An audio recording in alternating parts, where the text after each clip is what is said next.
Hello, my name's Helena Taylor and I am the voice of Bayonetta, and I would like to explain to you why I didn't voice Bayonetta 3. The Bayonetta franchise made an approximated $450 million. That's not including merchandise. As an actor, I trained for a total of 7.5 years. 3 years at the London Academy of Music and Dramatic Art, LAMDA, with voice coach Barbara Barkery, and 4.5 years with the legendary Larry Moss in Los Angeles. And what did they think this was worth? What did they offer to pay me? The final offer to do the whole game as a buyout, a flat rate, was $4,000 US. This is an insult to me, the amount of time that I took to work on my talent and everything that I have given to this game and to the fans. I am asking the fans to boycott this game and instead spend the money that you would have spent on this game donating it to charity.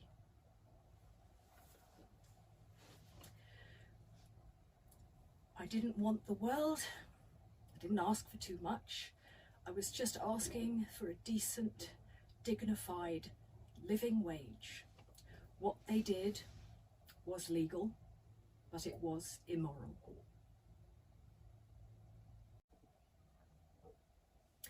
Now, those of you who follow me on Twitter know that I'm more of a lover than a fighter, and sometimes think I'm not very much like Bayonetta at all, but I guess I am a little bit more like Bayonetta than I thought. I understand that boycotting this game is a personal choice, and there are those that won't, and that's fine. But if you're someone who cares about people, who cares about the world around you, who cares about who gets hurt with these financial decisions, then I urge you to boycott this game. I decided to do it to stand up in solidarity with people all over the world who do not get paid properly for their talents. Fat cats cream off the top and leave us the rotten crumbs. You know, in England right now, there are nurses going to food banks to feed their children. This is not right. This is not acceptable. It impacts mental health. Because of it, I suffered from depression and anxiety. I worried that I was going to be on the streets. That terrified me so much that once I was suicidal.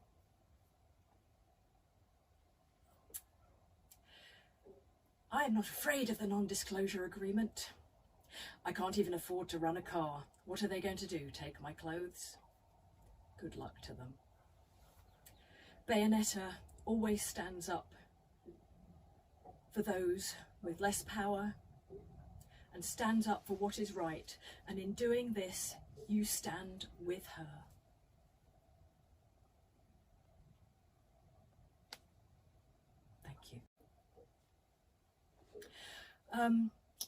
For those of you who are interested, I'd like to go into a little more detail about the back and forth.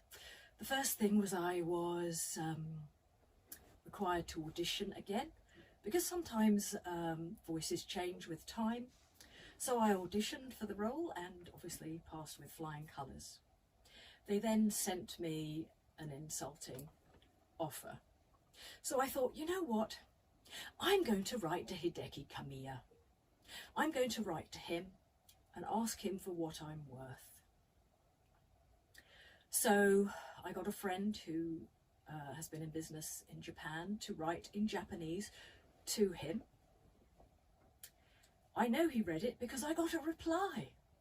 I got a reply saying that he values greatly my contribution to the game and that the fans really want me to voice it over, and the memory of first meeting me as Bayonetta is a memory I hold dear. So I thought, great, thank God. That was when they offered me $4,000 US. Do you know, Platinum had the cheek to say that I was busy, that they couldn't make it work with Miss Taylor's schedule. Well, I had nothing but time. They now have a new girl voicing her over. And I love actors. I wish her all the joy in the world. I wish her all the jobs, but she has no right to say she is the voice of Bayonetta. I created that voice. She has no right to sign merchandise as Bayonetta, any more than I have the right to sign as Eva Green, even though I was her parrot on the video game The Golden Compass. That portrayal is hers and hers alone. They'll probably try and do a spin-off with Jan. Don't buy that either.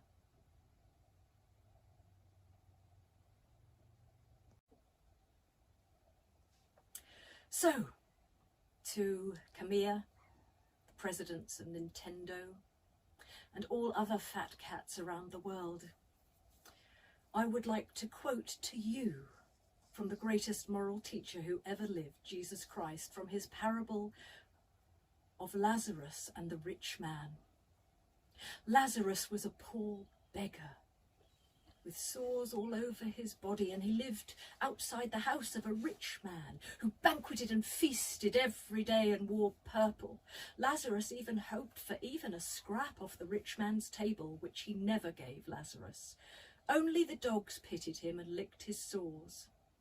Lazarus died, and the angels took him straight up to heaven, to the bosom of Abraham.